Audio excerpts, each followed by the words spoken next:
നമസ്കാരം. Middle east ന്യൂസിലേക്ക് എല്ലാ പ്രിയപ്പെട്ട പ്രേക്ഷകർക്കും സ്വാഗതം. ആദ്യം നോക്കാം തലക്കെട്ടുകൾ. ചാമ്പ്യൻസ് ട്രോഫിയിൽ ന്യൂസിലൻഡിനെ തകർത്ത് ഇന്ത്യക്ക് കിരീടം. ഇന്ത്യയുടെ ജയം 4 വിക്കറ്റിന്. രോഹിത് ശർമ്മയ്ക്ക് അർദ്ധ സെഞ്ചുറി. ഇന്ത്യയുടെ 3ാം കിരീട നേട്ടം. ഇന്ത്യൻ ടീമിനെ അഭിനന്ദിച്ച് പ്രധാനമന്ത്രി നരേന്ദ്രമോദി.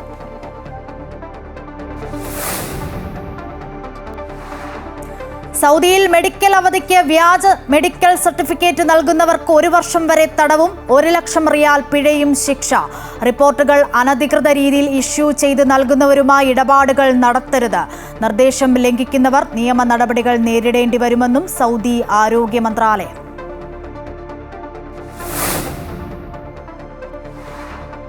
കുവൈറ്റിൽ മാനവശേഷി പൊതുസമിതി ബോധവൽക്കരണ ക്യാമ്പയിന് തുടക്കം. ക്യാമ്പയിൻ തൊഴിലാളികളുടെ പാർപ്പിട സൗകര്യങ്ങൾ മെച്ചപ്പെടുത്തുന്നതിന്റെ ഭാഗം.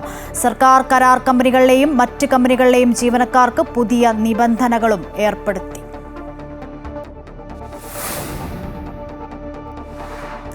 കുവൈറ്റിൽ പുതിയ ടൂറിസ്റ്റ് വിസ സംവിധാനം നടപ്പിലാക്കുമെന്ന് സൂചന. നടപടി ടൂറിസം മേഖലയിലെ ഉണർവും രാജ്യത്തിന്റെ സമ്പദ് വ്യവസ്ഥയിൽ ടൂറിസത്തിന്റെ പ്രാധാന്യവും കണക്കിലെടുത്ത് പുതിയ വിസ സമ്പ്രദായം ക്രമീകരിക്കുക രാജ്യത്തെ ദേശീയ എയർലൈൻ കമ്പനികൾ വഴി.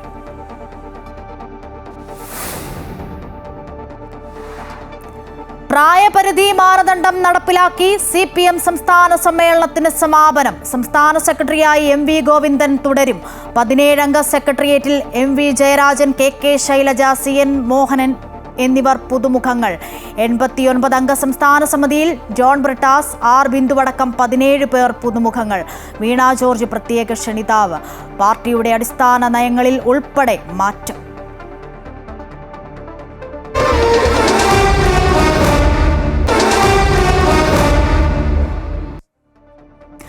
ചാമ്പ്യൻസ് ട്രോഫിയിൽ ന്യൂസിലൻഡിനെ തകർത്ത് ഇന്ത്യക്ക് കിരീടം. 4 വിക്കറ്റിനാണ് ഇന്ത്യ ജയിച്ചത്. ഓപ്പണർ രോഹിത് ശർമ്മയുടെ അർദ്ധ സെഞ്ചുറിയുടെ കരുത്തിലാണ് ഇന്ത്യയുടെ ജയം. ദുബായ് ഇന്റർനാഷണൽ ക്രിക്കറ്റ് സ്റ്റേഡിയത്തിൽ 252 റൺസ് വിജയലക്ഷ്യവുമായി ഇറങ്ങിയ ഇന്ത്യ 6 പന്ത് ബാക്കി നിൽക്കെ ലക്ഷ്യം കണ്ടു. ഇന്ത്യയുടെ ICC ചാമ്പ്യൻസ് ട്രോഫിയിലെ 3ാം കിരീട നേട്ടമാണിത്. 2013 ശേഷം ഇന്ത്യ നേടുന്ന ആദ്യ ICC ഏകദിന കിരീടം കൂടിയാണിത്. ക്യാപ്റ്റൻ ഇന്നിംഗ്സ് പുറത്തെടുത്ത രോഹിത് ശർമ്മയാണ് ഇന്ത്യയുടെ top scorer. Shreyas Iyer 46 runs. KL രാഹുലിന്റെ ഇന്നിംഗ്സാണ് നിർണായകമായത്. ദുബായിൽ നിന്നും ഞങ്ങളുടെ പ്രതിനിധി ശ്രീരാജ് കൈമൾ തയ്യാറാക്കിയ റിപ്പോർട്ടിലേക്ക്. മത്സരങ്ങളെല്ലാം ജയിച്ച് ഫൈനലിലെത്തി ഇന്ത്യ ആധികാരികമായ ജയം ന്യൂസിലൻഡിനെതിരെ നേടിയിരിക്കുകയാണ്. 4 വിക്കറ്റിൻ്റെ ആധികാരിക ജയമാണ് ഇന്ത്യ സ്വന്തമാക്കിയിരിക്കുന്നത്. എന്തായാലും ചാമ്പ്യൻസ് ട്രോഫി ഇന്ത്യയുടെ കൈകളിലേക്ക് എത്തിയിരിക്കുന്നു. ആരാധകരെ സംബന്ധിച്ചിടത്തോളം വളരെ ആവേശം നിറഞ്ഞൊരു സായാഹ്നമായിരുന്നു ദുബായിലേത്. ദുബായിലെ ക്രിക്കറ്റ് സ്റ്റേഡിയം ഇന്ത്യൻ ആരാധകരെ കൊണ്ട് നിറഞ്ഞ് കവിഞ്ഞിരിക്കുകയായിരുന്നു. 25,000-ഓളം സീറ്റിംഗ് കപ്പാസിറ്റിയുള്ള സ്റ്റേഡിയത്തിൽ നിറയെ ഇന്ത്യൻ ആരാധകർ തന്നെയായിരുന്നു എന്ന് പറയാം. ഇന്ത്യയെ സംബന്ധിച്ചിടത്തോളം വളരെ ആധികാരികമായിരുന്നു ജയം. എല്ലാ ഡിപ്പാർട്ട്മെൻറ്റുകളും ബൗളിംഗ് ആയിക്കോട്ടെ, ഫീൽഡിംഗ് ആയിക്കോട്ടെ, ബാറ്റിംഗ് ആയിക്കോട്ടെ, എല്ലാ ഡിപ്പാർട്ട്മെൻറ്റുകളും വളരെ ഭംഗിയായി തന്നെ അവരുടെ റോൾ നിർവഹിച്ചു. രോഹിത് ശർമ്മ 76 റൺസ് എടുത്ത് ഔട്ടായി. രോഹിത് ശർമ്മയും ശുഭമാൻ ഗില്ലും കൂടി ചേർന്നിട്ട് വളരെ മികച്ചൊരു തുടക്കമാണ് ഇന്ത്യക്ക് നൽകിയത്. വിരാട് കോഹ്ലിക്ക് ഒരു റൺ മാത്രമാണ് എടുക്കാനായത് എന്നുള്ളതാണ് ഇന്ത്യൻ ആരാധകരെ സംബന്ധിച്ചിടത്തോളം വേദന ഉളവാക്കിയൊരു കാര്യം. പക്ഷേ തൊട്ടു പിറകെ വന്ന ബാറ്റ്സ്മാൻമാരെല്ലാവരും അവരുടെ റോൾ വളരെ ഭംഗിയായി തന്നെ നിർവഹിച്ചു. നമുക്കറിയാം ദുബായിലേക്ക് പിച്ചിനെ സംബന്ധിച്ചിടത്തോളം ടോസിന് വളരെ നിർണായകമായ ഒരു സ്വാധീനമുള്ളൊരു പിച്ചാണ്. ടോസ് ഒരിക്കലും ഇന്ത്യ കളിച്ച ഒരു കളിയിലും ഇന്ത്യ ടോസ് നേടിയിട്ടില്ല. രണ്ടാമത് ബാറ്റ് ചെയ്യുന്ന ആളുകളെ സംബന്ധിച്ചിടത്തോളം 200-250 മേളിലുള്ള റൺസ് എന്ന് പറയുന്നത് ചേസ് ചെയ്യാൻ സ്വാഭാവികമായും ബുദ്ധിമുട്ടുള്ളൊരു റണ്ണാണ്. എങ്കിൽ പോലും വളരെ ആധികാരികമായ വളരെ ഉജ്ജ്വലമായൊരു ജയം നേടിയിരിക്കുകയാണ് ഇന്ത്യ. ന്യൂസിലൻഡിനെ 4 വിക്കറ്റിന് തോൽപ്പിച്ചുകൊണ്ട് ഇന്ത്യ ചാമ്പ്യൻസ് ട്രോഫി ഫൈനൽ കിരീടത്തിൽ മുത്തമിട്ടിരിക്കുന്നു. ദുബായ് ഇന്റർനാഷണൽ ക്രിക്കറ്റ് സ്റ്റേഡിയത്തിൽ നിന്നും ശ്രീരാജ് കൈമൾ, അമൃത ന്യൂസ്. ദുബായിൽ നിന്നും ശ്രീരാജ് കൈമൾ തയ്യാറാക്കിയ റിപ്പോർട്ടാണ് പ്രേക്ഷകർ കണ്ടത്. ഇന്ത്യയുടെ നേട്ടത്തെ BCCI match referee P Ranganathan വിലയിരുത്തുന്നു. അതിലേക്ക്.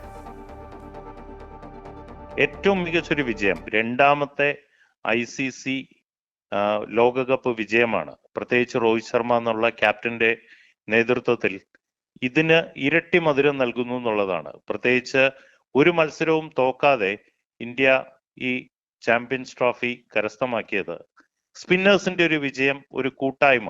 100% എല്ലാ താരങ്ങളും അവരുടെ കോൺട്രിബ്യൂഷൻ ഉണ്ടായിരുന്നു. ഏറ്റവും മികച്ച രീതിയിൽ ഇന്ത്യ ഈ ചാമ്പ്യൻഷിപ്പ് കരസ്ഥമാക്കി എന്നുള്ളതാണ്. അതിലും എടുത്തു പറയേണ്ട ഒരു വിജയത്തിന്റെ കാര്യത്തിൽ എല്ലാ താരങ്ങളുടെയും പങ്ക്, ഓരോ താരത്തിനെയും നമ്മൾ നോക്കുകയാണെങ്കിൽ അവരുടെ പെർഫോമൻസ് എല്ലാം ടീം ഇന്ത്യക്ക് വേണ്ടി പൂർണ്ണമായിട്ടും പുറത്തെടുത്ത് ടീം ഇന്ത്യക്ക് ഒരു വിജയം നൽകിയ ഒരു പരമ്പരയായിട്ട് മാറി എന്നുള്ളതാണ് എടുത്തു പറയേണ്ടത്. അപ്പൊ എല്ലാം നോക്കുമ്പോൾ ടീമിൽ ഓരോ താരങ്ങളും അവരുടെ രീതിയിലുള്ള ഒരു കോൺട്രിബ്യൂഷൻ പുറത്തെടുത്തു. അത് മാത്രമല്ല ഗൗതം ഗംഭീർ എന്നുള്ള പരിശീലകൻ, കൂടാതെ മുതിർന്ന താരങ്ങളായിട്ടുള്ള വിരാട് കോഹ്ലി, രോഹിത് ശർമ്മ, അവർ ആ ഫീൽഡിലുള്ള പ്രസൻസ് നമ്മൾ ഇന്ന് തന്നെ കാണുകയാണെങ്കിൽ അവര് ഒരു കൂട്ടായിട്ടൊരു തീരുമാനമെടുക്കുന്നു. ഫീൽഡിലായാലും എല്ലാ രീതിയിലും ബാറ്റിങ്ങിലും ബോളിങ്ങിലും എടുത്ത ഓരോ തീരുമാനങ്ങളും എല്ലാം ശരിവെക്കുന്ന രീതിയിലായിരുന്നു ടീമിന്റെ മുന്നേറ്റം. ചാമ്പ്യൻസ് ട്രോഫി കിരീടം നേടിയ ഇന്ത്യൻ ടീമിനെ അഭിനന്ദിച്ച് പ്രധാനമന്ത്രി നരേന്ദ്രമോദി ഇന്ത്യൻ ടീം അത്ഭുതകരമായി കളിച്ചെന്നും ടീമിനെ കുറിച്ചോർത്ത് അഭിമാനിക്കുന്നുവെന്നും പ്രധാനമന്ത്രി. അസാധാരണ കളിയും അസാധാരണ ഫലവുമെന്നും അദ്ദേഹം എക്സിൽ കുറിച്ചു. ഇനി ഗൾഫ് വാർത്തകൾ നോക്കാം. സൗദിയിലെ സ്ഥാപനത്തിൽ മെഡിക്കൽ അവധിക്ക് വ്യാജ മെഡിക്കൽ റിപ്പോർട്ട് നൽകുന്നവർക്ക് 1 വർഷം വരെ തടവും 1 ലക്ഷം റിയാൽ വരെ പിഴയും ശിക്ഷ ലഭിക്കുമെന്ന് സൗദി ആരോഗ്യ മന്ത്രാലയം. സിക്ക് ലീവിന് മെഡിക്കൽ റിപ്പോർട്ടുകൾ അനധികൃത രീതിയിൽ ഇഷ്യൂ ചെയ്ത് നൽകുന്ന സോഷ്യൽ മീഡിയ അക്കൗണ്ടുകളുമായി ഇടപാടുകൾ നടത്തരുത്. ഇത് ലംഘിക്കുന്നവർ നിയമ നടപടികൾ നേരിടേണ്ടി വരുമെന്നും ആരോഗ്യ മന്ത്രാലയം പറഞ്ഞു. സൗദിയിൽ സിഹതി ആപ്പ് വഴിയാണ് രോഗാവധിക്ക് വേണ്ടിയുള്ള മെഡിക്കൽ സർട്ടിഫിക്കറ്റ് ലഭിക്കാനുള്ള നിയമാനുസൃത പ്ലാറ്റ്ഫോം. മെഡിക്കൽ റിപ്പോർട്ടുകളുടെ വിശ്വാസ്യത ഈ ആപ്പ് ഉറപ്പുവരുത്തുമെന്നും അധികൃതർ വ്യക്തമാക്കി. കുവൈറ്റിലെ പ്രാദേശിക ബാങ്കുകൾ തമ്മിലുള്ള ഓൺലൈൻ സാമ്പത്തിക ഇടപാടുകളിൽ ഫീസ് ചുമത്തണമെന്ന നിർദ്ദേശം. ബാങ്കുകൾ നടത്തുന്ന തുടർച്ചയായ വികസനത്തിനും ഡിജിറ്റൽ പരിവർത്തന സംരംഭങ്ങൾക്കുമുള്ള ചെലവുകൾ മറികടക്കാൻ സഹായിക്കുന്ന വരുമാനം ഉണ്ടാക്കുകയാണ് ഈ നീക്കത്തിന്റെ ലക്ഷ്യം. നിലവിൽ സൗജന്യമായി നൽകുന്ന ഇത്തരം സേവനങ്ങൾക്ക് പകരമായി വ്യത്യസ്ത ബാങ്കുകൾ തമ്മിലുള്ള ഓൺലൈൻ ഇടപാടുകൾക്ക് ഫീസ് ഏർപ്പെടുത്താനാണ് ഉദ്ദേശിക്കുന്നത്.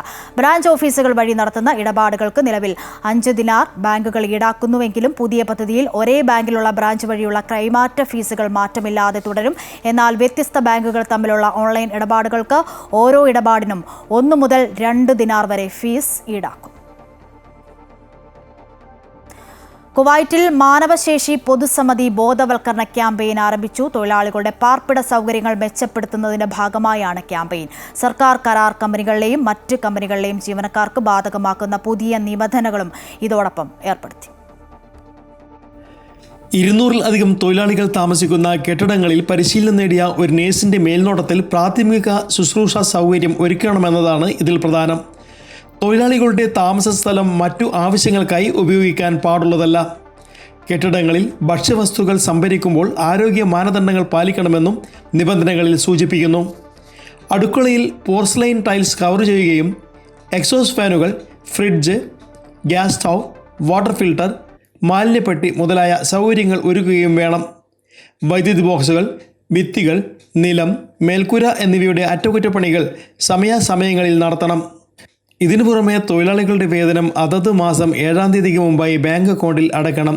ഇതിൽ വീഴ്ച വരുത്തുന്നവർക്ക് നിയമ നടപടി നേരിടേണ്ടി വരുമെന്നും മാനവശേഷി സമിതി അധികൃതർ പുറപ്പെടുവിച്ച നിർദ്ദേശത്തിൽ വ്യക്തമാക്കുന്നു. Anil K Nambiar, Amrita news, Kuwait.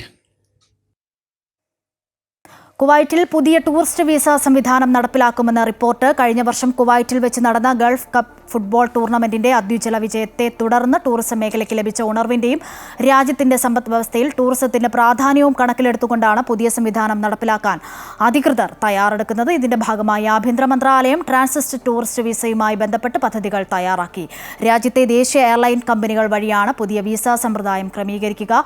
Kuwait വഴിയുള്ള ട്രാൻസിറ്റ് യാത്രക്കാർക്ക് നിശ്ചിത ദിവസങ്ങൾ രാജ്യത്ത് ചെലവഴിക്കാനുള്ള അവസരമാണ് ഇതിലൂടെ ലഭ്യമാകുക. എന്നാൽ വിസ ലഭിക്കുന്നതിന് യാത്രക്കാരൻ മുൻകൂർ അപേക്ഷ നൽകുകയും അനുമതി തേടുകയും ചെയ്യണം. നിശ്ചിത കാലാവധിക്ക് ശേഷം വിസ പുതുക്കി നൽകുന്നതല്ല.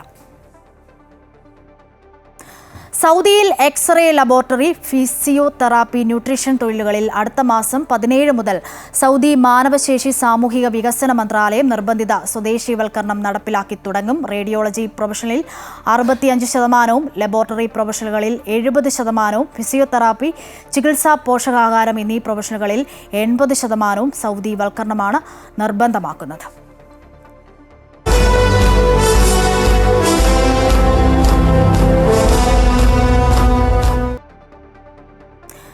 പിണറായി വിജയൻ എന്ന മുഖ്യമന്ത്രിയുടെ കരുത്ത് വിളിച്ചോതിയ CPM സംസ്ഥാന സമ്മേളനത്തിന് കൊല്ലത്ത് സമാപനം.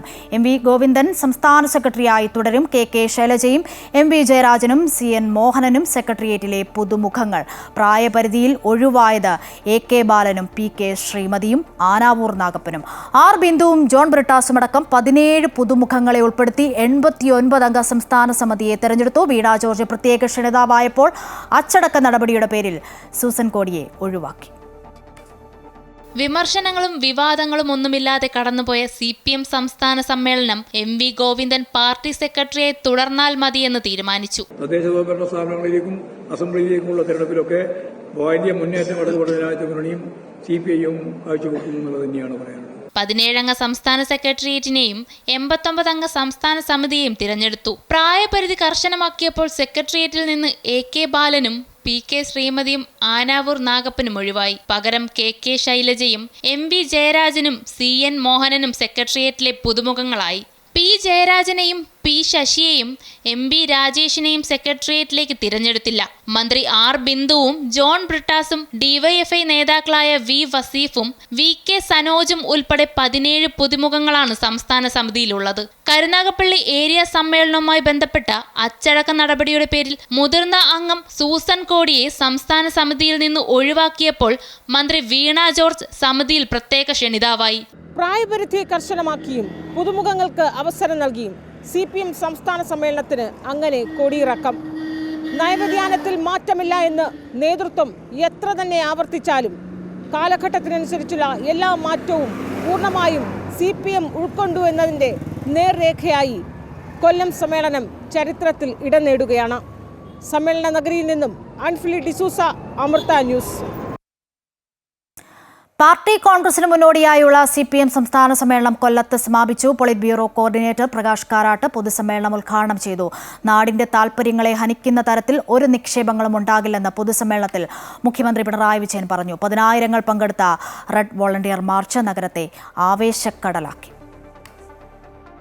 കൊല്ലം നഗരത്തെ അക്ഷരാർത്ഥത്തിൽ ചെങ്കടലാക്കിയായിരുന്നു CPMന്റെ സംസ്ഥാന സമ്മേളനം. 10,000 അണിനിരന്ന റെഡ് വോളണ്ടിയർ മാർച്ച്, നാടൻ കലാരൂപങ്ങളും ബാൻഡുമേളവും എല്ലാം സമ്മേളനത്തിന്റെ പ്രകടനത്തിന് മാറ്റുകൂട്ടി.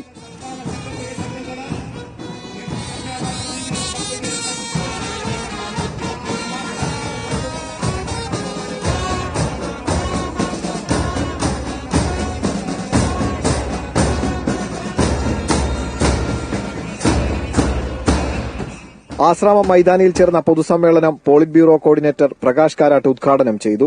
Biggest unit of the CPIM. We have seen how the CPIM and the LDF in Kerala have been also in the forefront in the fight against the pro-corporate neoliberal policies of the central government. Party പ്രവർത്തകരും അനുഭാവികളും ഉൾപ്പെടെയുള്ള വലിയ സമൂഹത്തെ അഭിസംബോധന ചെയ്ത മുഖ്യമന്ത്രി പിണറായി വിജയൻ കേന്ദ്ര സർക്കാരിനെ അതിരൂക്ഷമായ ഭാഷയിൽ വിമർശിച്ചു. നമ്മുടെ നാട് നേരത്തെ പറഞ്ഞ രീതിയിൽ ലോകത്തിലെ വികസിത രാഷ്ട്രങ്ങളിലെ മധ്യവരുമാന രാഷ്ട്രങ്ങളിലെ ജീവിത നിലവാര തോതിലേക്ക് കേരളത്തിന്റെ ജീവിത നിലവാര തോത് ഉയരുക, ഇതാണ് നാം അംഗീകരിച്ച കാഴ്ചപ്പാട്. UDFനെ കടന്നാക്രമിച്ചുകൊണ്ടായിരുന്നു സംസ്ഥാന സെക്രട്ടറി MV ഗോവിന്ദന്റെ പ്രസംഗം. പക്ഷേ അവരുടെ ആശയ തടങ്കലിലാണ് ലീഗുള്ളത്. അതിനെ ചേർത്തുകൊണ്ടാണ് കോൺഗ്രസ് മുന്നോട്ടേക്ക് പോകുന്നത്. അത് വന്നാൽ ഞങ്ങൾക്കറിയാം, കോൺഗ്രസിന്റെ അകത്ത് മതനിരപേക്ഷ ഉള്ളടക്കമുള്ള ജനതയിൽ പ്രശ്നങ്ങൾ സൃഷ്ടിക്കും ദൂരവ്യാപകമായിട്ട്. മുസ്ലിം ജനസാമാന്യം ഞാൻ നേരത്തെ പറഞ്ഞ പോലെ മതനിരപേക്ഷ ഉള്ളടക്കത്തോടെ ഈ കേരളത്തെ കണ്ടുകൊണ്ടിരിക്കുന്നവരിൽ സ്വാഭാവികമായിട്ടും പ്രശ്നങ്ങൾ സൃഷ്ടിക്കും, സംശയം വേണ്ട. കേന്ദ്ര കമ്മിറ്റി അംഗങ്ങൾ, സംസ്ഥാന സെക്രട്ടേറിയറ്റ് അംഗങ്ങൾ, സംസ്ഥാന സമിതി അംഗങ്ങൾ ഉൾപ്പെടെയുള്ള നേതാക്കൾ സമ്മേളനത്തിന്റെ ഭാഗമായി. അക്ഷരാർത്ഥത്തിൽ കൊല്ലത്തെ ചെങ്കടലാക്കിയാണ് CPM സംസ്ഥാന സമ്മേളനത്തിന് സമാപനമായത്. പാർട്ടിയെ സംബന്ധിച്ച് ഇനി പരീക്ഷണങ്ങളുടെ കാലഘട്ടമാണ്. തദ്ദേശ തെരഞ്ഞെടുപ്പും നിയമസഭാ തെരഞ്ഞെടുപ്പും. സംസ്ഥാന സമ്മേളനത്തിലെ വിലയിരുത്തലുകൾ തുടർ ഭരണത്തിന് മുതൽക്കൂട്ടാകുമെന്നാണ് നേതൃത്വത്തിന്റെ പ്രതീക്ഷ. ക്യാമറാമാൻ പ്രദീപ് വാളത്തുങ്കലിനൊപ്പം സുധീഷ്, അമൃത ന്യൂസ്, കൊല്ലം.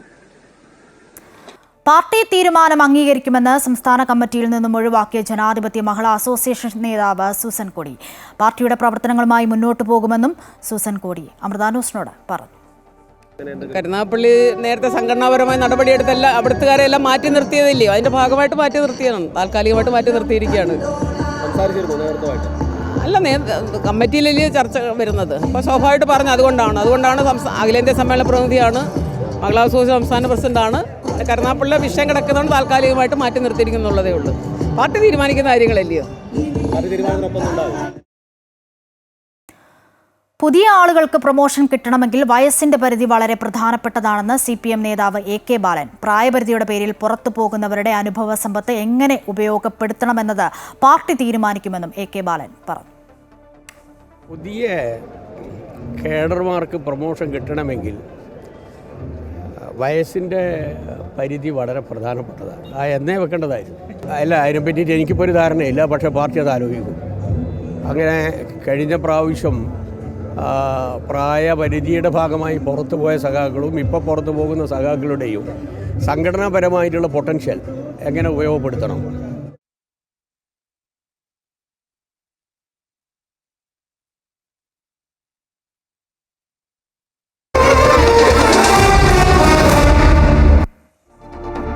വാർത്തകൾ തുടരുന്നു. സംസ്ഥാനത്തെ കടാശ്വാസ കമ്മീഷനും ഒടുവിൽ കടത്തിലായി. കടക്കണിയിൽപ്പെട്ട കർഷകർക്ക് അർഹമായ നഷ്ടപരിഹാര തുക കണ്ടെത്താനാകാതെ പ്രതിസന്ധിയിലാണ് സംസ്ഥാനത്തെ കടാശ്വാസ കമ്മീഷൻ ഇപ്പോൾ. ഇങ്ങനെ പ്രതിസന്ധിയിലാണെങ്കിലും ശമ്പള ദൂർത്തിൽ കമ്മീഷനൊട്ടും പിന്നിലല്ല. Amrita news exclusive. കടക്കണിയിലായ കർഷകരെ ആത്മഹത്യയിൽ നിന്ന് പിന്തിരിപ്പിക്കുക എന്ന ലക്ഷ്യത്തോടെയാണ് 2007 സംസ്ഥാന കടാശ്വാസ കമ്മീഷന് രൂപം നൽകിയത്. ഹൈക്കോടതി ജഡ്ജിക്ക് തുല്യ പദവിയുള്ള വ്യക്തിയാണ് കമ്മീഷന്റെ ചെയർമാൻ. എന്നാൽ കമ്മീഷൻ പ്രവർത്തനം തുടങ്ങിയ ശേഷമുള്ള 2008 മുതൽ 2024 വരെയുള്ള സാമ്പത്തിക വർഷത്തെ കണക്കുകൾ പരിശോധിച്ചാൽ കർഷകർക്ക് അത്ര ആശ്വാസകരമല്ല. 16 വർഷത്തിനിടെ 5.5 ലക്ഷം അപേക്ഷകൾ കടാശ്വാസ കമ്മീഷൻ തീർപ്പാക്കിയതായാണ് വിവരാവകാശ പ്രകാരം ലഭിച്ച രേഖകളിലെ മറുപടി. പക്ഷേ കടാശ്വാസത്തിന്റെ പരിധിയിലേക്ക് കണ്ടെത്തിയവരാകട്ടെ 1.63 ലക്ഷം കർഷകർ മാത്രം. തീർന്നില്ല. കടാശ്വാസ ഇനത്തിൽ വിതരണം ചെയ്യേണ്ട തുകയാകട്ടെ 711 കോടി രൂപയ്ക്ക് മുകളിൽ. എന്നാൽ നാളിതുവരെ 301 കോടി രൂപ മാത്രമാണ് വിതരണം ചെയ്യാൻ കമ്മീഷന് കഴിഞ്ഞിട്ടുള്ളത്. 410 കോടി രൂപയിലധികം കടത്തിലാണെന്നും വിവരാവകാശ രേഖയിലെ കണക്കുകൾ തന്നെ തെളിവ്.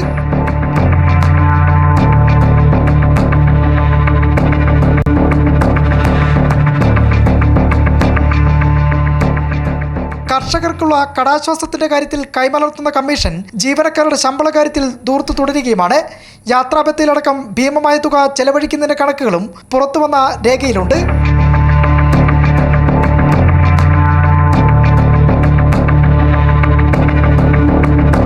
അതുകൊണ്ട് തന്നെ സംസ്ഥാന കടാശ്വാസ കമ്മീഷൻ ആശ്വാസമില്ലാത്ത കടമായി മാറിക്കൊണ്ട് മുന്നോട്ട് പോകുന്നൊരു പ്രവർത്തനവും അതിനെ സഹായിക്കേണ്ട സംസ്ഥാന സർക്കാരിൻ്റെ ഭാഗത്തുനിന്ന് കർഷകർക്ക് ആവശ്യമായ ഫണ്ട് ലഭിക്കാത്തതും ഈ കമ്മീഷനെ ഒരു യഥാർത്ഥത്തിൽ ആശ്വാസമാവുന്ന രീതിയിലേക്ക് ഇതിൻ്റെ പ്രവർത്തനം പോകുന്നില്ല എന്ന് വേണം ഈ നൽകിയ തുകകളും കർഷകർക്ക് ലഭിച്ച തുകകളും ഒക്കെ പരിശോധിക്കുമ്പോൾ മനസ്സിലാവുന്നത്. ചെയർമാൻ അടക്കം 7 പേരാണ് കടാശ്വാസ കമ്മീഷനിലെ അംഗങ്ങൾ. ഇതിൽ ചെയർമാൻ മാത്രമായി പ്രൈവറ്റ് സെക്രട്ടറി ഉൾപ്പെടെ 6 പേരാണ് ജീവനക്കാരായി ഉള്ളത്. ഇവരുടെ ശമ്പളത്തിന് വേണ്ടി സർക്കാർ ചെലവഴിക്കുന്നത് 1.5 കോടിയോളം രൂപയുമാണ്.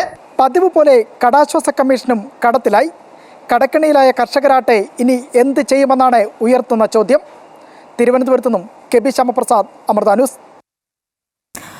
കോഴിക്കോട് താമരശ്ശേരിയിൽ ലഹരിപ്പൊതി വിഴുങ്ങി യുവാവ് മരിച്ച സംഭവത്തിൽ മരണകാരണം അമിത അളവിൽ മയക്കുമരുന്ന് ഉള്ളിൽ ചെന്നെന്ന് പ്രാഥമിക പോസ്റ്റ്മോർട്ടം റിപ്പോർട്ട്. 2 പാക്കറ്റുകളാണ് വിഴുങ്ങിയതെന്നും അതിലൊന്നിൽ 9 ഗ്രാം കഞ്ചാവാണെന്നും മറ്റേതിൽ എന്താണെന്നുള്ളതിൽ വ്യക്തമായിട്ടില്ലെന്നും പേരാമ്പ്ര ഡിവൈഎസ്പി VV ലതീഷ് പറഞ്ഞു. അതേസമയം മരിച്ച മൈക്കാവ് സ്വദേശി ഷാനിദിന്റെ മൃതദേഹം പോസ്റ്റ്മോർട്ടത്തിന് ശേഷം ബന്ധുക്കൾക്ക് വിട്ടു നൽകി. വെള്ളിയാഴ്ച രാവിലെ അമ്പായത്തോട് വെച്ച് പോലീസിനെ കണ്ടതിന് പിന്നാലെയാണ് ഷാനിദ് കയ്യിലുണ്ടായിരുന്ന ലഹരിപ്പൊതി വിഴുങ്ങിയത്. താൻ ലഹരിപ്പൊതി വിഴുങ്ങിയെന്ന് ഷാനിദ് പോലീസിനോടും പറഞ്ഞു. തുടർന്ന് പോലീസാണ് ഷാനിദിനെ താമരശ്ശേരി താലൂക്ക് ആശുപത്രിയിലും തുടർന്ന് കോഴിക്കോട് മെഡിക്കൽ കോളേജ് ആശുപത്രിയിലും എത്തിച്ചത്. CT സ്കാൻ, എൻഡോസ്കോപ്പി പരിശോധനകളിലൂടെ ഷാനിദിന്റെ വയറിനുള്ളിൽ 2 ചെറിയ പ്ലാസ്റ്റിക് പൊതികൾ ഉണ്ടെന്ന് സ്ഥിരീകരിച്ചു. എന്നാൽ ശസ്ത്രക്രിയയ്ക്ക് മുമ്പേ ഷാനിദ് മരിച്ചു. ഇന്ന് ഉച്ചയോടുകൂടിയാണ് പോസ്റ്റ്മോർട്ടം കോഴിക്കോട് മെഡിക്കൽ കോളേജ് ആശുപത്രിയിൽ പൂർത്തിയായത്. അമിതമായ അളവിൽ മയക്കുമരുന്നുള്ളിൽ ചെന്നതാണ് മരണകാരണമെന്ന് പേരാമ്പ്ര ഡിവൈഎസ്പി VV ലതീഷ് പറഞ്ഞു. പോസ്റ്റ്മോർട്ടത്തിൻ്റെ ഭാഗമായി ഡോക്ടർക്ക് കിട്ടിയത് 2 പാക്കറ്റുകളാണ്. അത് ബോഡിയിലേക്ക് ലയിച്ചിട്ടാണുള്ളത്. അതിൻ്റെ അകത്ത് കുറച്ച് ഫ്ലൂയിഡാണ്, വയറ്റിലുള്ള ഫ്ലൂയിഡാണ് ഉള്ളത്. അതിനകത്ത് കുറച്ച് പൗഡറി ആയിട്ടുള്ള സാധനങ്ങളും കാണുന്നുണ്ടെന്ന് പറയുന്നുണ്ട്. നാർക്കോട്ടിക് ഓവർഡോസാണ് ഇതിന് മരണത്തിന് കാരണം എന്നുള്ളത് ഡോക്ടർ പറഞ്ഞു. അതേസമയം ഷാനിദിന് ചികിത്സ ലഭ്യമാക്കുന്നതിൽ വീഴ്ചയുണ്ടായിട്ടില്ലെന്നും പോലീസ് പറയുന്നു. 2 പൊതികളിൽ ഒന്നാണ് ആന്തരിക അവയവങ്ങളിൽ ലയിച്ചത് എന്ന് പറയുമ്പോൾ അവ ഏത് വിഭാഗത്തിൽപ്പെടുന്ന മയക്കുമരുന്നാണ് എന്നുള്ളതാണ് ഇനി വ്യക്തമാക്കാനുള്ളത്. അമൃത ന്യൂസ്, കോഴിക്കോട്. സംസ്ഥാനത്ത് ലഹരി മരുന്നിനെതിരെ പരിശോധന കർശനമാക്കി അധികൃതർ. കൊല്ലം, ഇടുക്കി, വയനാട് ജില്ലകളിൽ നിന്നുമായി വൻതോതിൽ ലഹരിമരുന്ന് ഉൽപ്പന്നങ്ങൾ പിടിച്ചെടുത്തു.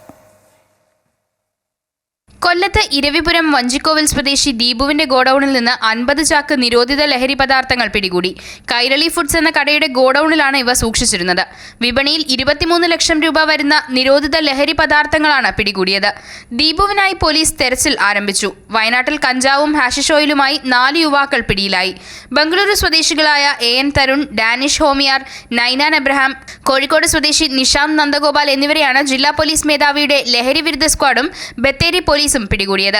ഇവരിൽ നിന്നും 7.16 ഗ്രാം കഞ്ചാവും 17.03 ഗ്രാം തൂക്കം വരുന്ന ഹാഷിഷ് ഓയിലും പിടിച്ചെടുത്തു. ഹൈബ്രിഡ് കഞ്ചാവുമായി സിനിമാ മേക്കപ്പ് മാനായ RG വയനാടൻ എന്നറിയപ്പെടുന്ന രഞ്ജിത്ത് ഗോപിനാഥൻ പിടിയിലായി. ഇടുക്കി മൂലമറ്റം എക്സൈസ് കാഞ്ഞാറിൽ നടത്തിയ വാഹന പരിശോധനയ്ക്കിടെയാണ് ഇയാളിൽ നിന്ന് 45 ഗ്രാം ഹൈബ്രിഡ് കഞ്ചാവ് കണ്ടെത്തിയത്. വാഗമണ്ണിൽ നടക്കുന്ന സിനിമയുടെ ഷൂട്ടിംഗ് ലൊക്കേഷനിലേക്ക് പോവുകയായിരുന്നു രഞ്ജിത്ത്. ആലപ്പുഴ പള്ളിപ്പാട് 450 ഗ്രാം കഞ്ചാവുമായി യുവാവ് പിടിയിലായി. മാവേലിക്കര സ്വദേശി ജെയിംസ് ജോർജാണ് എക്സൈസ് സംഘത്തിന്റെ പിടിയിലായത്. കാർത്തികപ്പള്ളി എക്സൈസ് റേഞ്ച് ഓഫീസിലെ എക്സൈസ് ഇൻസ്പെക്ടർ V അരുൺകുമാറിന്റെ നേതൃത്വത്തിലുള്ള സംഘമാണ് ഇയാളെ പിടികൂടിയത്. അതേസമയം പത്തനംതിട്ട തിരുവല്ലയിൽ മകനെ ഉപയോഗിച്ച് ലഹരി വിൽപ്പന നടത്തിയ സംഭവത്തിൽ അച്ഛനെതിരെ മറ്റൊരു കേസ് കൂടി തിരുവല്ല പോലീസ് രജിസ്റ്റർ ചെയ്തു. അമ്മയുടെ മൊഴിയിലാണ് ബാലനീതി നിയമപ്രകാരം കേസെടുത്തത്.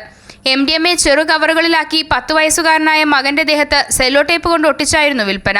39കാരനായ തിരുവല്ല സ്വദേശിയെ കഴിഞ്ഞ ദിവസമാണ് MDMAയുമായി പോലീസ് പിടികൂടിയത്. ഓപ്പറേഷൻ ഡി ഹണ്ടിന്റെ ഭാഗമായി പോലീസും ഡോഗ് സ്ക്വാഡും ഇടുക്കി കട്ടപ്പന നഗരത്തിലും പരിസര പ്രദേശങ്ങളിലും പരിശോധന നടത്തി. ലോഡ്ജുകളും ഇതര സംസ്ഥാനക്കാർ കൂടുതലായി താമസിക്കുന്ന സ്ഥലങ്ങളും പരിശോധിച്ചു. തൊഴിലാളികളെ എത്തിക്കുന്ന വാഹനങ്ങളിലും പരിശോധന നടത്തി. കഴിഞ്ഞ 1 മാസത്തിനിടെ 7 കഞ്ചാവ് കേസുകളാണ് കട്ടപ്പന പോലീസ് സ്റ്റേഷനിൽ രജിസ്റ്റർ ചെയ്തത്. News desk, Amrita TV. ADM നവീൻ ബാബുവിന്റെ ഭരണത്തിൽ land revenue joint commissioner report നേരത്തെ വന്നതാണെന്ന് മന്ത്രി K രാജൻ. എന്താണ് സംഭവിച്ചത് എന്നറിയാനുള്ള അന്വേഷണമാണ് നടന്നതെന്നും നവീൻ ബാബു അഴിമതി നടത്തിയതായി കണ്ടെത്തിയിട്ടില്ല എന്നും മന്ത്രി K രാജൻ പറഞ്ഞു. കണ്ണൂർ ADM ആയിരുന്ന നവീൻ ബാബുവുമായി ബന്ധപ്പെട്ട ആരോപണങ്ങൾ അന്വേഷിച്ച ലാൻഡ് റവന്യൂ ജോയിന്റ് കമ്മീഷണറുടെ റിപ്പോർട്ടിലെ വിവരങ്ങൾ പുറത്തുവന്നതിന് പിന്നാലെ പ്രതികരിച്ച് റവന്യൂ മന്ത്രി K രാജൻ. റവന്യൂ വകുപ്പിലെ ഒരു ഉദ്യോഗസ്ഥനായ ADM നവീൻ ബാബു മനഃപൂർവ്വം ഒരു ഫയൽ താമസിപ്പിച്ചോ എന്നാണ് വകുപ്പ് തലത്തിൽ പരിശോധിച്ചതെന്നും നവീൻ ബാബു അഴിമതി നടത്തിയതായി അന്വേഷണത്തിൽ കണ്ടെത്തിയിട്ടില്ലെന്നും K രാജൻ അറിയിച്ചു. നവീൻ ബാബു അങ്ങനെ ഏതെങ്കിലും വിധത്തിലുള്ള ഒരു അഴിമതി നടത്തിയതായി അവർ കണ്ടെത്തിയിട്ടില്ല എന്ന കാര്യം അന്വേഷണങ്ങളുടെയും രേഖകളുടെ പരിശോധനയുടെയും അടിസ്ഥാനത്തിൽ പ്രത്യേകമായിട്ടുള്ള ഒരു വൈകലോ പിന്നെ ഒരു പ്രത്യേകമായൊരു ഡിലേയോ പ്രത്യേകമായ ഏതെങ്കിലും വിധത്തിലുള്ള സംഭവങ്ങളോ ഉണ്ടായതായി അവർ കണ്ടെത്തിയിട്ടില്ല. റവന്യൂ വകുപ്പ് അന്വേഷിച്ചത് റവന്യൂ വകുപ്പിനകത്ത് ഇന്റേണലായി അറിയേണ്ട വിഷയങ്ങളെ സംബന്ധിച്ചാണ്. ഇക്കാര്യത്തിൽ പോലീസ് അന്വേഷണം നടക്കുകയാണ്. ആവശ്യമെങ്കിൽ ലാൻഡ് റവന്യൂ ജോയിന്റ് കമ്മീഷണറെയും ചോദ്യം ചെയ്യാനുള്ള അധികാരം അന്വേഷണ സംഘത്തിനുണ്ടെന്നും മന്ത്രി തിരുവനന്തപുരത്ത് പറഞ്ഞു. അമൃത ന്യൂസ്, തിരുവനന്തപുരം. തെലങ്കാനയിലെ ടണൽ ദുരന്തത്തിൽ ഒരു മൃതദേഹം കണ്ടെത്തി. തകർന്ന ബോറിംഗ് മെഷീന്റെ ഇടയിൽ നിന്നുമാണ് മൃതദേഹം കണ്ടെത്തിയത്. ആരുടേതെന്ന് തിരിച്ചറിഞ്ഞിട്ടില്ല. കൈയും മറ്റു ചില ഭാഗങ്ങളുമാണ് കണ്ടെത്തിയിരിക്കുന്നത്. മൃതദേഹം പുറത്തേക്കെടുക്കാനുള്ള ശ്രമം നടന്നുകൊണ്ടിരിക്കുകയാണ്. കേരളത്തിൽ നിന്നും കൊണ്ടുപോയ 2 കഡാവർ നായ്ക്കളാണ് മനുഷ്യ ശരീരത്തിന്റെ സാന്നിധ്യമുള്ള സ്ഥലം കണ്ടെത്തിയത്. 2024 ഗ്രീൻ ഡെസ്റ്റിനേഷൻ സിൽവർ സർട്ടിഫിക്കേഷൻ സ്വന്തമാക്കി മഹാബലിപുരം. മാതാമൃതാനന്ദമയി മഠവും നെതർലാൻഡ്സ് ആസ്ഥാനമായ ഗ്രീൻ ഡെസ്റ്റിനേഷൻ ഇന്റർനാഷണലും ചേർന്നാണ് മഹാബലിപുരത്ത് ഹരിത കേന്ദ്രം പദ്ധതി നടപ്പിലാക്കുന്നത്. യുനെസ്കോ പൈതൃക പട്ടികയിൽ ഉൾപ്പെട്ട ഇടമാണ് തമിഴ്നാട്ടിലെ മഹാബലിപുരം. ലോകശ്രദ്ധ നേടിയ ഈ ടൂറിസം കേന്ദ്രത്തെ ഹരിത കേന്ദ്രമാക്കി മാറ്റുക എന്ന ലക്ഷ്യത്തോടെയാണ് മാതാ അമൃതാനന്ദമയി മഠവും ഗ്രീൻ ഡെസ്റ്റിനേഷൻ ഇന്റർനാഷണൽസും കൈകോർത്തത്. ഹരിത കേന്ദ്രം പദ്ധതിക്കായുള്ള മുഴുവൻ സാമ്പത്തിക സഹായവും നൽകുന്നത് മാതാ അമൃതാനന്ദമയി മഠമാണ്. ബെർലിനിൽ നടന്ന ചടങ്ങിലാണ് മഹാബലിപുരത്തിനുള്ള അംഗീകാരം നൽകിയത്. മാതാ അമൃതാനന്ദമയി മന്ദിർ ട്രസ്റ്റിനു വേണ്ടി പ്രോജക്ട് ഡയറക്ടർ മഹേഷ് ഗോപാലകൃഷ്ണനും മാനേജ്മെന്റ് പ്രതിനിധി ബ്രഹ്മചാരി ബിനോദ് ചന്ദ്രനും ചേർന്ന് പുരസ്കാരം ഏറ്റുവാങ്ങി. പരിസ്ഥിതി സംരക്ഷണം, സാംസ്കാരിക പൈതൃക സംരക്ഷണം, ഉത്തരവാദിത്ത ടൂറിസം എന്നിവയോടുള്ള മഹാബലിപുരത്തിന്റെ പ്രതിബദ്ധതയ്ക്കുള്ള അംഗീകാരമാണ് പുരസ്കാര നേട്ടം. പ്രധാനമന്ത്രി നരേന്ദ്രമോദി വിഭാവനം ചെയ്ത വികാസ് ഭി വിരാസത് ഭി എന്ന ഭാരതത്തിന്റെ ദർശനത്തെ ശക്തിപ്പെടുത്തുന്നതാണ് നേട്ടമെന്ന് കേന്ദ്രമന്ത്രി ഗജേന്ദ്ര സിംഗ് ഷെഖാവത്ത് എക്സിൽ കുറിച്ചു. നേട്ടത്തോടെ സഞ്ചാരികളെ ആകർഷിക്കുന്നതിനൊപ്പം പ്രാദേശിക ഉപജീവന മാർഗങ്ങൾ വർദ്ധിപ്പിക്കാനുമാകും. ഇതിലൂടെ സുസ്ഥിര പൈതൃക വിനോദസഞ്ചാരത്തിൽ ഇന്ത്യക്ക് മുന്നേറാനും കഴിയും. പൗരാണിക സ്മാരകങ്ങൾ, ക്ഷേത്രങ്ങൾ, ശില്പകലകൾ എന്നിവ സമ്മേളിക്കുന്ന പ്രകൃതിരമണീയമായ സമുദ്രതീരത്തെ പട്ടണമാണ് മാമല്ലപുരം എന്നറിയപ്പെട്ടിരുന്ന മഹാബലിപുരം. ആത്മീയ, ചരിത്ര, വിനോദസഞ്ചാരികൾക്ക് ഏറെ പ്രിയപ്പെട്ട ഇടമാണ് Mahabalipuram. News desk Amrita TV. സർക്കാർ പദ്ധതിയും ഫണ്ടും അനുവദിക്കാത്തത് പൊതുമേഖലാ സ്ഥാപനമായ കേരള ലാൻഡ് ഡെവലപ്മെന്റ് കോർപ്പറേഷന്റെ നിലനിൽപ്പിന് ഭീഷണിയാകുന്നു. കടുത്ത ശമ്പള പ്രതിസന്ധിയിലുമാണ് സ്ഥാപനം. കഴിഞ്ഞ ഒരു വർഷമായി 2 ഗഡുക്കളായാണ് ജീവനക്കാർക്ക് ശമ്പളം നൽകുന്നത്. ഇതിനെതിരെ ശക്തമായ പ്രതിഷേധവുമായി രംഗത്തെത്തുകയാണ് ജീവനക്കാർ. കാർഷിക മേഖലയിലെ അടിസ്ഥാന സൗകര്യ വികസനം നടപ്പാക്കുന്ന സർക്കാർ പൊതുമേഖലാ സ്ഥാപനമാണ് കേരള ലാൻഡ് ഡെവലപ്മെന്റ് കോർപ്പറേഷൻ. മാസശമ്പളം ഗഡുക്കളായി ലഭിക്കുന്നതിന് പുറമെ 2009 ശേഷം വന്ന 2 ശമ്പള പരിഷ്കരണങ്ങളും KLDC ജീവനക്കാർക്ക് ലഭിച്ചിട്ടില്ല. പദ്ധതി പണത്തിന്റെ മേൽനോട്ട നിർവഹണവുമായി ഈടാക്കുന്ന 10% പണത്തിൽ നിന്നാണ് ജീവനക്കാർക്ക് ശമ്പളം നൽകുന്നത്. 2009 പേ സ്കെയിലാണ് ഇപ്പോൾ ശമ്പളം നൽകി വരുന്നത്. 2014 സർക്കാർ ജീവനക്കാർക്കും അധ്യാപകർക്കും പേ റിവിഷൻ ഉണ്ടായി. അതിന് 5 വർഷം കഴിഞ്ഞു. 2017 ഉണ്ടായി. എന്നാൽ ഇപ്പോൾ 2024 പുതുതായിട്ട് പേ റിവിഷൻ വരുന്നു. അപ്പോൾ ഈ 3 കാലഘട്ടത്തിൽ ഏകദേശം ഒരു 15 വർഷത്തോളമായി നമുക്ക് പേ റിവിഷനോ മറ്റ് ആനുകൂല്യങ്ങളോ ഉണ്ടാകാതെ ഈ 2009 പേയിൽ നിന്നുകൊണ്ട് ഞങ്ങൾ സർക്കാരിന് വേണ്ടി അഹോരാത്രം പണിയെടുത്താണ് പോകുന്നത്. കഴിഞ്ഞ ഒരു 3 വർഷക്കാലമായി 2 ഗഡുവായിട്ടാണ് ശമ്പളം നൽകി പോകുന്നത്. പൂർത്തിയായ പദ്ധതികളിൽ 40 കോടിയോളം രൂപ ഇനിയും കോൺട്രാക്ടർമാർക്ക് KLDC നൽകാനുണ്ട്. എഞ്ചിനീയർമാരും ഓവർസിയർമാരും അടക്കം 100ഓളം പേരാണ് കേരള ലാൻഡ് ഡെവലപ്മെന്റ് കോർപ്പറേഷനിൽ ജോലി ചെയ്യുന്നത്. സർക്കാർ ജോലിയാണെങ്കിലും ശമ്പളവും മറ്റ് ഗ്രാന്റുകളും ലഭിക്കാത്തതിനാൽ പുതിയതായി ജോലിക്കെത്തുന്നവരും മറ്റു വകുപ്പുകളിലെ ജോലികളിലേക്കായി മാറിപ്പോവുകയാണ്. കാർഷിക മേഖലയുടെ നന്മയ്ക്കായി സർക്കാർ KLDCക്ക് സാമ്പത്തിക സഹായം നൽകണമെന്നാണ് ജീവനക്കാരുടെ ആവശ്യം. അമൃത ന്യൂസ്, തിരുവനന്തപുരം. ഇതോടെ ഈ വാർത്താ ബുള്ളറ്റിൻ പൂർണ്ണമാകുന്നു. നമസ്കാരം.